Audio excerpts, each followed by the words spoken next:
Alright, here we are. We're just waiting for the command from center line. And they're going to give us the go-ahead. Now, as soon as the targets come up, it's time to start shooting. And I got off to kind of a rough start here.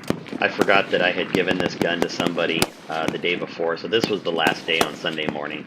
I had given the gun to a buddy during team, and we had put a ton of wind on the gun. So at this point, I had shot, you could watch that trace, and it went left of my number 8 target there. And so my scoring guy called out for a target pull, and of course it came up double paddle, which means a miss. They're looking for the shot right now. So if you watch that target 8, it's down for a little bit. It's going to come up double paddle, so 2 paddles at the bottom means a miss. I'm kind of shaking my head thinking, well, you know, maybe it's just a really low cold bore or something. So I'm going to shoot again, and you can watch it go left, and right away they know it's a miss again. And so what do? I'm going to do it a third time, and it's going to go down. They're going to give me the benefit of the doubt looking, and again a miss, and that indicates off target left a little bit there. And so, if I'm not mistaken, I think I do it a 4th time here. I don't know what I was thinking. It's unlimited sighters, so I wasn't really that worried. I'm pretty sure this is going to come up a miss as well. Yeah. And at this point I went, okay, I'm pretty sure I'm down on the bottom left. I had seen the trace and splash. So I came over, came up. We're going to take another shot here. Finally, you can see that there's no dust showing, which means it went behind the target. And there we go. We got our first legitimate sighter at a 9, a little bit left of center. My elevation was good.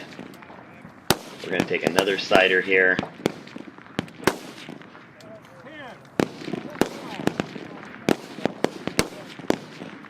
And at this point, we're going to go for record, if I remember right. And so there we go. First round on for record. It's an X, and at this point I'm just running. Now you can see the flags over on the left. They're blowing pretty good, but it's a really constant wind. I'm watching mirage at this point. Nothing's really moving. I'm not getting a lot of angle change. Little bit of let off, a little bit of pickup, but really not a lot. So you can see I was just hammering there. We had an X, we had an X, 10, another X, and basically at this point I'm just making very minor corrections based on what I'm seeing. You can kind of, when you see my head come up, it's going to the spotting scope. So right there I'm on the rifle scope. Now it's up, and I'm looking into my spotter, and then I'm coming back down onto the rifle. The eyepiece to my spotting scope is just left of me, so I can look at it. I have about 6 inches of eye relief on that spotting scope, so I don't have to be right on it. But we're just cruising along at this point, making just little adjustments. Flags were holding real well, mirage was holding real well, and then, yeah, you know, I got anxious, I was nervous. You know, I've never been in 4th position going into a match on a national level like this, and I'll be honest, my nerves got the better of me. I bumped the stock on that and sent one high. I knew it. In fact, I called it out to my spotter. I said, that's going high. It did, and then it was just a wake-up call that I need to take a breath, come back, and just do my thing. And at this point, we just kept running the board. Flags were still holding. Wasn't really getting any angle change, like I said. It was just looking really good, and I had kind of timed this out before my relay started. I was watching the conditions. I knew I had about 5 or 6 minutes before there was going to be at least consistently any kind of a switch in the mirage or wind.